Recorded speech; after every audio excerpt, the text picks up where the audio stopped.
Hello বন্ধুরা, তোমরা সবাই কেমন আছো? আমিও খুব ভালো আছি। অনেক দিন পরে তোমাদের সাথে আমি ভিডিও শেয়ার করছি। দেখো, আজকে তোমাদের সাথে আমি শেয়ার করবো বিখ্যাত গোলবাড়ির চিকেন। দেখো, দই নিয়ে নিয়েছি, নুন, হলুদ, ভিনেগার দিয়ে আমি ভালো করে মাখিয়ে ম্যারিনেশনটা আমি করে নেবো। তার সাথে সাথে দেখো, বাইরের ওয়েদারটা এত মেঘলা হয়ে গেছে, কি বলবো।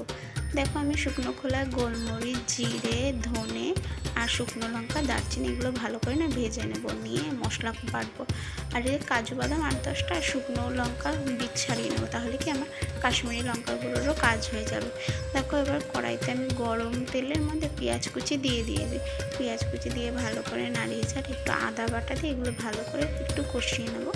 কষানো হয়ে গেলে তারপরে আমি মাংসটা যে ম্যারিনেশন করে রেখে দিয়েছিলাম ওটা আমি ঢেলে দেবো। ঢেলে দিয়ে ভালো করে নাড়িয়ে নেবো আস্তে আস্তে। ভালো করে নাড়িয়ে নেওয়ার পর দেখো, আমি বেটে রাখা যে ভাজা মশলাগুলো আর কাজু বাদামগুলো আছে না, ওইগুলোও ঢেলে দেবো। ঢেলে দিয়ে আমি এবার এগুলোকে আস্তে আস্তে ঢেকে দিয়ে রান্না করবো। ঢাকতে অবশ্যই মাঝে মাঝে নাড়তে হবে, না হলে লেগে না পড়লে বুঝবে কী করে।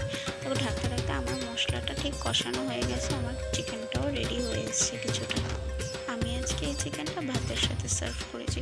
তোমরা চাইলে পরোটা, লুচি যে কোনোটার সাথে সার্ভ করতে পারো। এত দারুণ লাগে খেতে, সব কিছুর সাথেই খুব ভালো লাগে। আর আমার ভিডিওটা দেখার জন্য ধন্যবাদ।